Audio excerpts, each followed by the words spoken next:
Okay, hi. I think we're all here.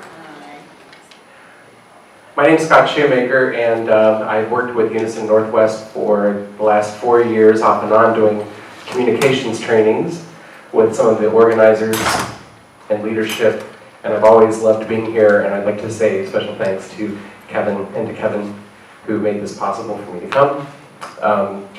As you know, I was with SEIU for 14 years. During that time, I worked in communications in the public sector, and when I left SEIU, I went to an engineers union based in San Francisco. I was communications director there. And through the years, I have learned quite a bit of how the best way to get your message out works. I've also learned what doesn't work. And I think we're going to talk a little bit about all of that this afternoon. Get the message right is the theme.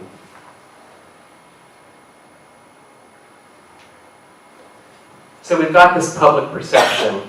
Now you may say that this is just a US example, but I dare say that it's happening all over the world, with trade unions getting really, really bad media coverage, if at all. The only time we're ever really seen in the newspaper is when we're going on strike, or we're interrupting service, or we have a huge campaign. We see this a lot. How are unions shredding democracy? This is an advert, went out in the New York Times from unionfacts.com, probably the most virulent anti-union website ever. You couldn't get much more anti-union. We look at this and we think, God, we're doing all this great work. We're organizing hundreds of thousands of workers. We're organizing millions of workers around the world. Unions have not stopped doing the good work. Why are we getting such bad publicity? Where are we going wrong? Here's an example. I just did a Google search on union thug. This is the first thing that came up. This is why they are called union thugs. A legislature passes a law, they beat people up. I don't know the context, no idea what this is, but it's out there, and it's easy to get. A simple Google search gives us really scary, scary imagery. If you even start, Google has this predictive text when you say, what is a, and they'll list you all these things, unions, the first few things that come up are like union thuggery, union, mismanagement of funds. Really, really negative things about unions. A couple more examples. This one on the bottom right are bumper stickers. I don't know if you call them the same thing here. Stickers you put in your car. One of them says, out of a job yet, keep supporting unions. Like high prices, thank you, union. I'm anti-union, and I vote. ACLU equals Anti-Christian Liberals Union. And I laugh because it's so ridiculous.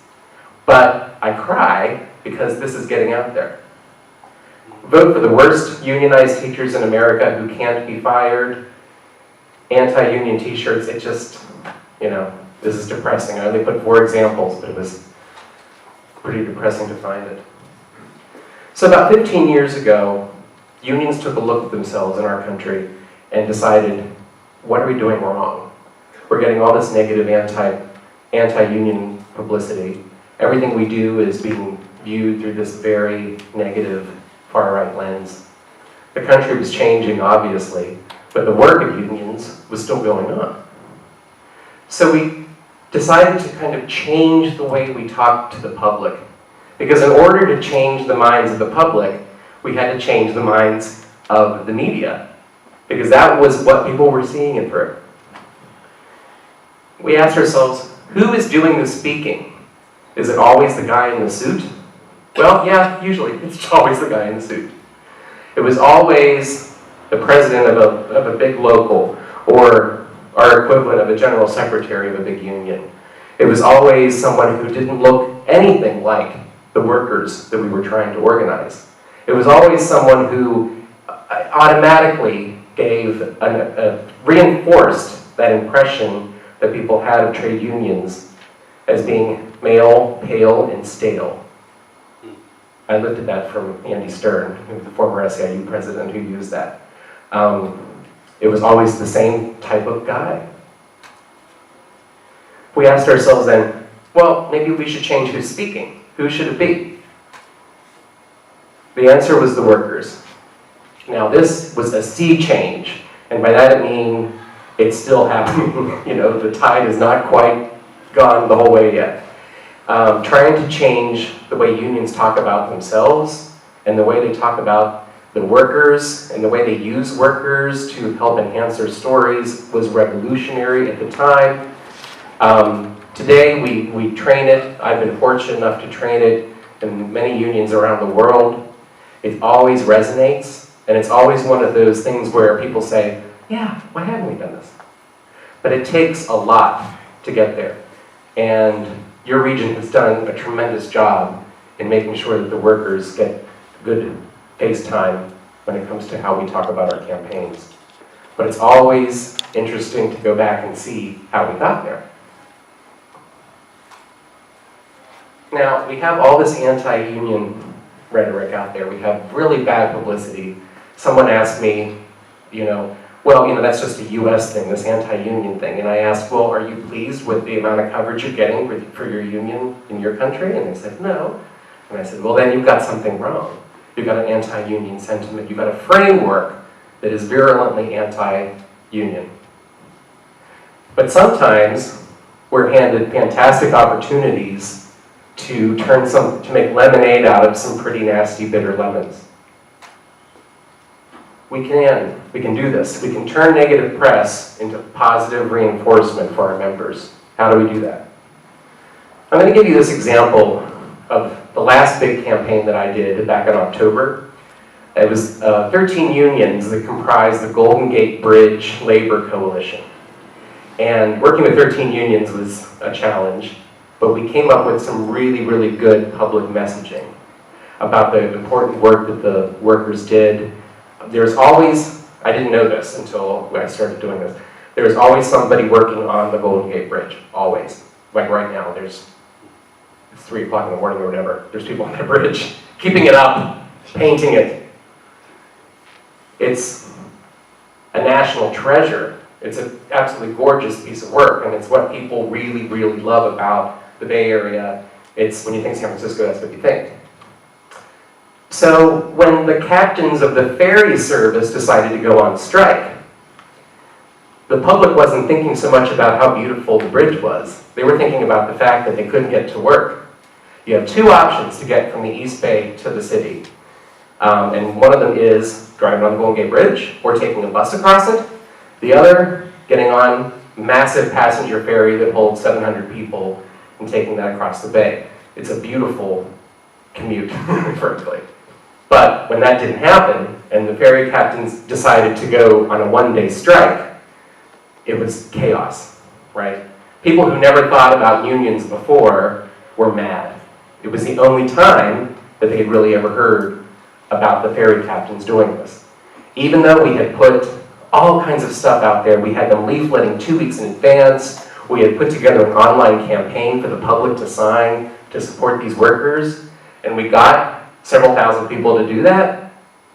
It was still a surprise to some folks when we did the 1-day strike. So the coverage in that, as you can imagine, kind of went around, it went all over the place. But what we did was, we reached out to the media with our workers and our stories weeks before this. So whenever we were going on strike and we had a press conference, the media were already on our side. They had already talked to some workers who were on the bridge. We had it all ready to go. I love this because it shows you that sometimes even in the most unlikely places you find some real gold. I'll explain this to you. So here's exactly as it ran in the Marin Journal, Marin County, right across the bridge. Very, very affluent. Most of the people who work in the city live in Marin County because it's pretty, and they can buy big houses and the whole Bay Area thing. So there's this picture of these workers going on strike. Yeah, that's fine, it's a decent picture. But there's a little thumbnail, if you can see, to the right, at the very, very bottom. I have the arrow pointing to it. I thought, what is that? Wait, what? We clicked on this and we found this. So the man on the left is the general manager for the Golden Gate Bridge Transportation District. He is giving, and that is inside a ferry, a passenger ferry. He thought that was a smart idea of a place to have a press conference, which like 3 people went to. And you have a worker there doing his job. He's cleaning, he's getting rid of the garbage. And this is what the cut line says.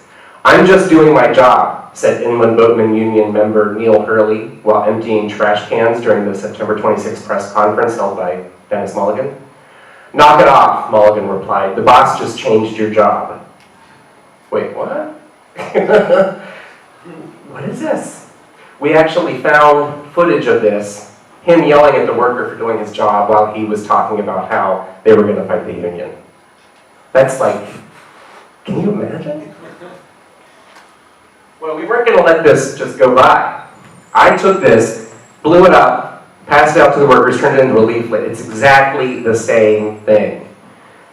And the only thing I put at the bottom of, "This is what the district general manager thinks of our work. All coalition members deserve respect." This was the most popular leaflet we'd ever done. There's some other information underneath it about, how to get involved, that this got cut off. We gave it to the public, they were outraged. They couldn't believe it. They sent, emails in support of the workers. And we also did this. I turned it into a little sticker that I just printed. "I'm just doing my job. United for respect in the workplace." And every one of those workers, didn't matter if they were part of the Inland Boatmen's Union or not, did that. They took that negative press and it really, really gave them so much more energy to continue doing their work. So I love that as an example. But we didn't plan it. Didn't plan it at all. You just have to kind of keep an eye out. I always encourage people to monitor the media coverage of the workers that you're representing, even if it has nothing to do with UNISON. How are they being portrayed in media? Have an understanding of that. Smart workers will do the same thing. They will tell you, "Hey, I saw an article about staffing issues, for example, in nursing homes," or something like that. They're very concerned because they care about their work. We have to use that to help us as well in the union movement. So here we go. The baby seal effect. What is it? Building empathy, understanding, and support. That's part of the theme of this little discussion here today. And I think it was probably the late 80s. I was very young. No, I wasn't that young. But at any rate, it was Greenpeace did this whole international campaign against clubbing the Canadian baby seals for their fur. And it was viral. It was viral before we knew what viral meant. When viral just meant disease. Everybody had some idea of these baby seals and their plight. Now this was a relatively, it's not crawling with baby seals in Canada. It's not that many of them. But it was something that really grabbed the hearts of people who looked at it because it was sort of like this vision of innocence and purity and beauty and cuteness and big eyes and look at that. So you look at it after a while, it's, maybe not quite as cute, but it never stops being cute. But they were able to use this to kind of emotionally pull people into their campaign who never would have cared or given one crap about, seals in Canada. There are plenty of other animals that get slaughtered, but they're not as cute, which is just a dreadful thing to say. But this was the methodology that they used to pull people into this campaign. So what does that mean for our work as trade unionists? Well, it starts with a clean message which is delivered both internally and externally. If we don't know how to talk about being in the union, if we don't know how to talk about how terms and conditions will improve, if we don't have real examples of that, then we're not doing our job. We're not able to have effective conversations with workers to get them involved and get them to have conversations. We have to have a clean message externally, and we're going to talk about that. So we have to find out what the concerns of workers are and how we can help fix the problem. Then we have to connect the concerns of our workers to the public interest, and here is the key. This is the key to get people to support you, because we always think, well, if we just get these 50 or 60 workers to be part of this big campaign, we did our job, we can tick that off our list. What we don't realize is the workers have potential that we can harness to move this out of the workplace and into the community and build more support. And it sounds all very, California when I say this, but changing the environment in which, people think about our work is crucial to victory. So this is a big slide. I'm not going to read every piece of it to you, but I will give you what the general idea of it is. We develop what's called a core message, and this is done at the beginning of a campaign when we have a target of people that we want to organize. We have a timeline, which is we want to get this done by this point, and we're starting to build a core organizing committee at the workplace, or a group of really active stewards, or whatever you want to call them, workers who believe in what we're doing and can talk and have good conversations with their coworkers and colleagues. The core message is what we use to illustrate the importance of being in a union, and it is an umbrella over everything else we do. It connects with the public interest, so there's a little baby seal effect. What is the baby seal in a campaign? What is the one element of what these workers do that is really going to get people on their side? And I think in the public sector, it's much easier to have baby seals because of the services provided and the fact that people rely on them. Even tax collectors, as Tim pointed out to me yesterday, we can find kind of baby seals, and if we were organizing even tax collectors, because they are collecting the funds necessary to get the public services that we all need. Children, young adults, old people, you see where I'm going. Move it out of the workplace, and how you do that is make it universal. Core messages are short, easy to remember. They give frame and context, not just facts. We're going to see an example of one that is just facts, and we have to realize that's not very effective. It anticipates and neutralizes the opposition's messages. Now, we kind of already know what people are going to say about union organizing. And God help us if we go on strike, because we know that's going to really bring the hammer down, and we're going to have very negative press.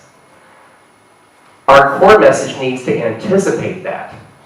Think worst case scenario. I always say that when you're designing a work site leaflet, design it like the most virulent anti-union person might see it. Now, they probably won't. Let's hope to God they don't. But they could do, because it's public. If you put something on a leaflet, it's no longer yours, it's no longer UNISON's, it's no longer anybody's, it's out there in the world. You send an email to someone, someone's going to forward it on to somebody else. It's just the way it goes. And they won't do it with any malicious intent, one would hope. But you have to understand that, you have a leaflet, it's on the floor, somebody's walking by, they look at it. Do they understand why you're organizing these workers just by looking at that? Or do they think, oh, it's just another union campaign, they just want more money. They just want more money out of us. So keep that in mind when you do this. If you develop a strong core message, you don't need to worry about it. Of course it has to be true. Of course it has to work with all the audiences. And what I mean by that is the workers have to believe it.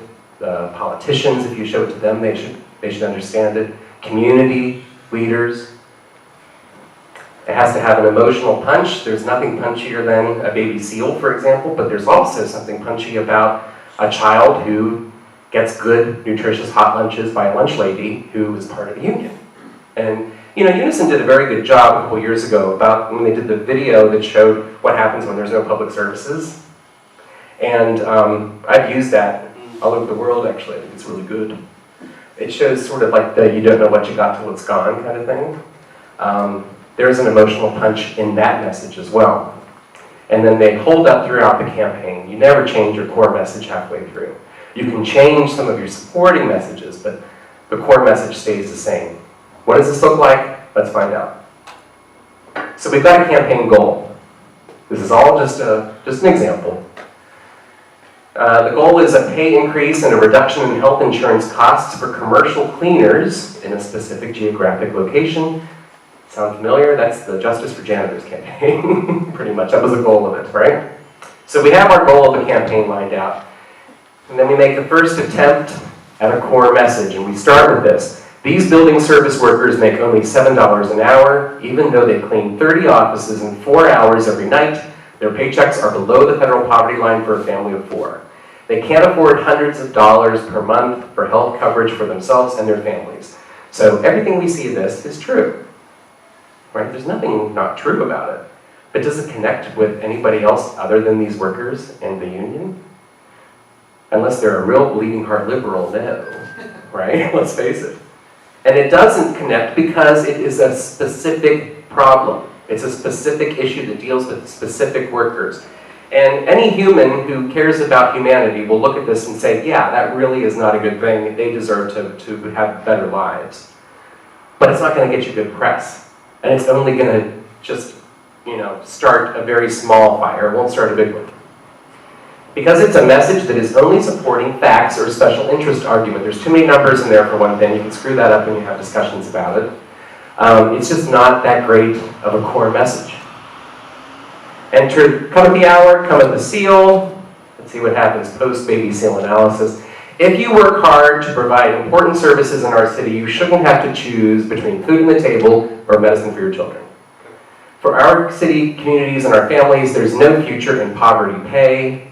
This is a core message with public interest frame and values. So here we go. We've taken this issue of these workers, we've taken it outside the work site, we moved it into the community. Now, there's a lot of, sort of rhetoric that may not resonate and kind of sounds a little BS-y after a while. But the point of this is, we've taken these issues and concerns and we've given them to other people to think about, right? So if our city is filled with people who can't make enough money, what does that say about our community, right? The food on the table, the medicine for the children are always baby and seals. It sounds awfully manipulative when I say it that way. But it's true, old people, people who need care, kids who just, want to have, a safe place to play and a safe place to, go to school. And these are all things that are what we really would consider to be public interest figures. So this is the simple formula for determining a core message. Now, you may never have to do this. You may have to do this. But I think this is a formula that works, and I hope it helps you understand how campaign messages are formed. So we start with a positive statement about workers or about the industry, in our case, about the public services. Something good about it. Then we throw in a problem, because there is one, right? Not enough pay, overtime, not getting paid, not good staffing, unsafe working conditions, all those things. So we have to find a solution to it, so we say if we do something, or if something happens, which is, generally speaking, if you join the union and come together and be stronger, we can achieve a goal. And that goal could be something that means safer schools for our kids, or cleaner hospitals, or better care for our elderly. You see where I'm going with this, right? So the goal is, that if we can, but we can't do it just alone. Like, the union's got to be the answer, you see. Then we add supporting messages, which are statistic driven. We try them on for size. If they work, they work. If they don't, we try another one. This goes on throughout the campaign. It's what I call leaflet fodder. Sometimes organizers make the mistake of giving too many leaflets out. It's possible, very possible. Some elements of good leaflet are having a picture of a worker. Remember I showed you the photo of the workers at the beginning, I just took it. I used it later, and having a quote from that worker is incredibly helpful. So where do the workers come in?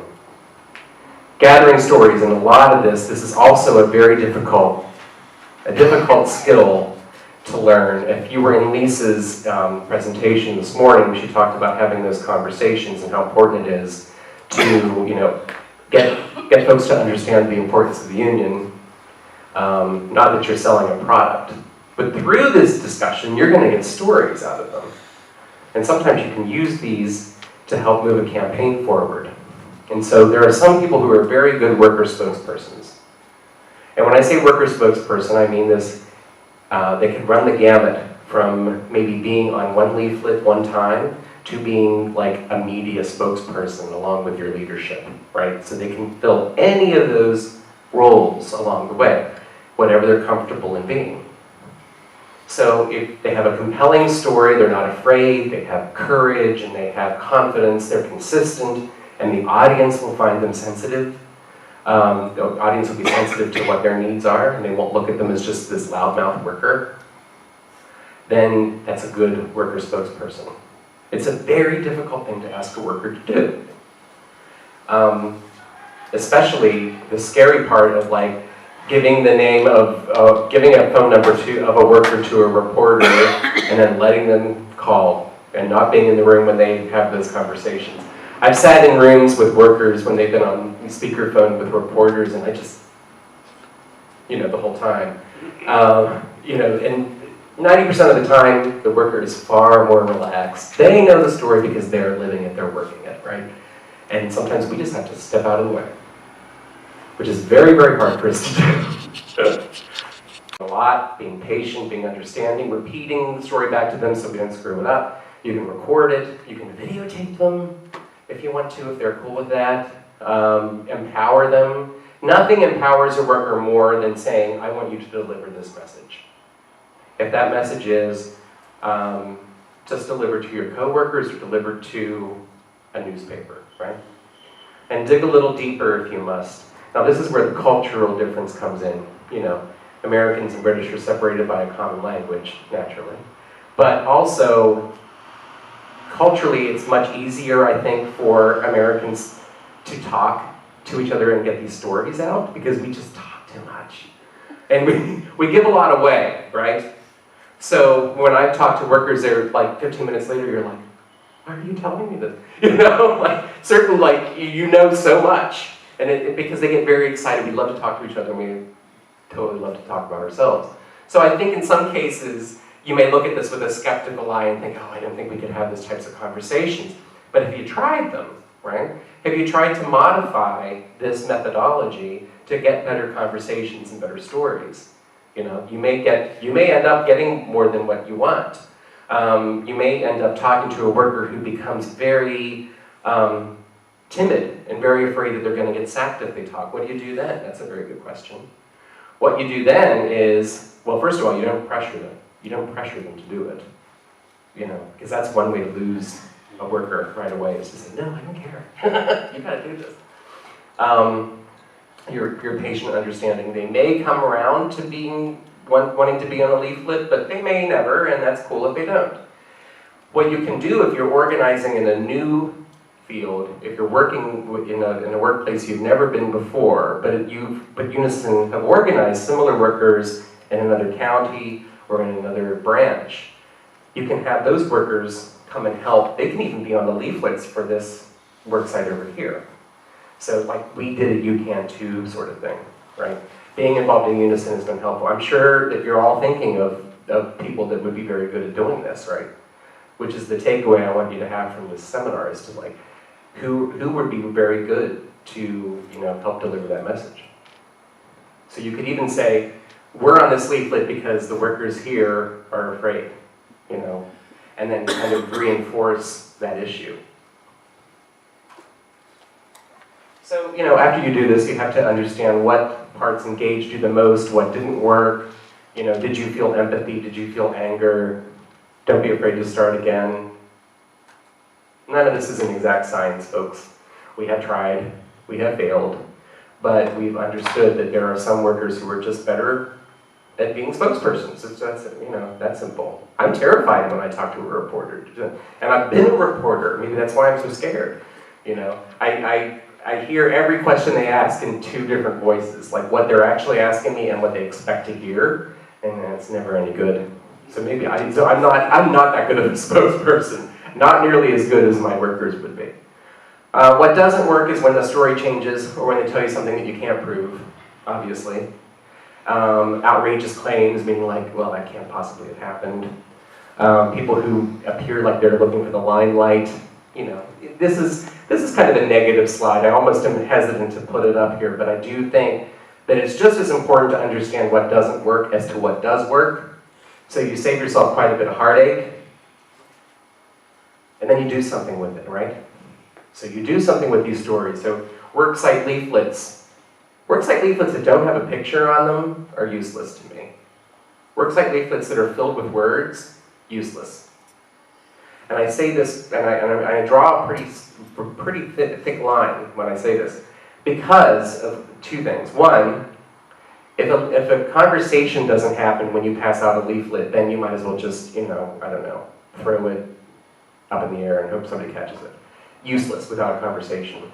Useless without an action. If you just give a piece of paper to give a piece of paper, why are you doing it? It has to have an action. You have to engage the worker to do something, whether it's come to a meeting, whether it's make a phone call on your behalf. We ask our members to do a heck of a lot of things. And the only way that it works is when we have conversations along with that request. Sounds pretty simple. Another thing, if it doesn't have a picture on it, now I'm not saying this in any way to say like, you only read books with pictures on them. It does help, but it's not always the case. I think what it does is it puts a face to the campaign. And if it's if it's two workers saying, we're going to this meeting, we think you should too. That's far more effective than just a piece of paper saying, come to this meeting. I do a whole exercise, a whole training on what makes effective leaflets, and it's stuff that you can do. You don't have to be a graphic designer to do them. But at any rate, that's the element of good leaflets. Even adverts, right? So we did, for the Golden Gate Bridge, we had a worker deliver a 30-second radio ad saying, why the public should support them. It was a script that we worked on with them. We didn't just put them in front of a microphone and say, okay. There is a definite scripting element to this stuff, especially when it's a paid advertisement. A lot of unions don't do this much anymore. Paid adverts have kind of gone the way of the dinosaur to some extent, unless there's a huge campaign or a lot of money behind it, or it's a big political campaign. Workplace materials could be anything from what is a union, those little cards that you get that are what I call evergreen, meaning that they never get old.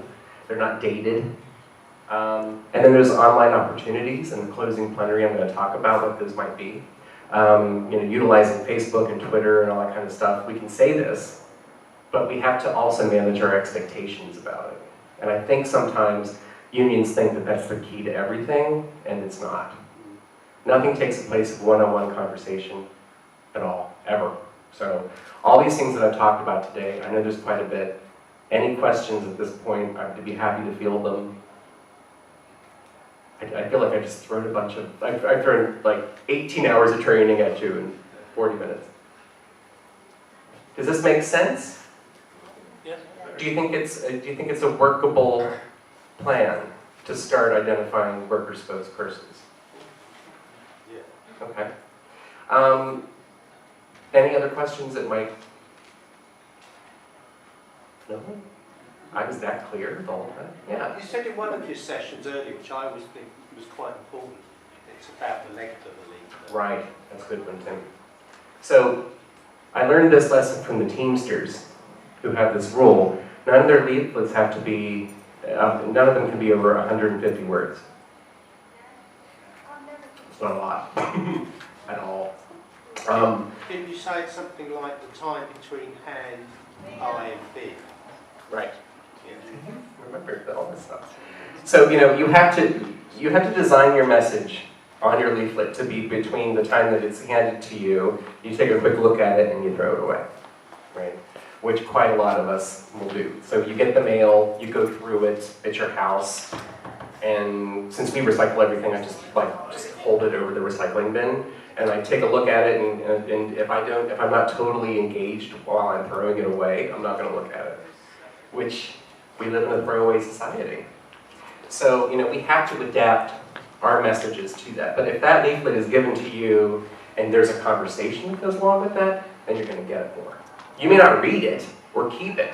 Then we go back to our conversation of where does it go and who sees it. But if it doesn't have a conversation, it's useless. So,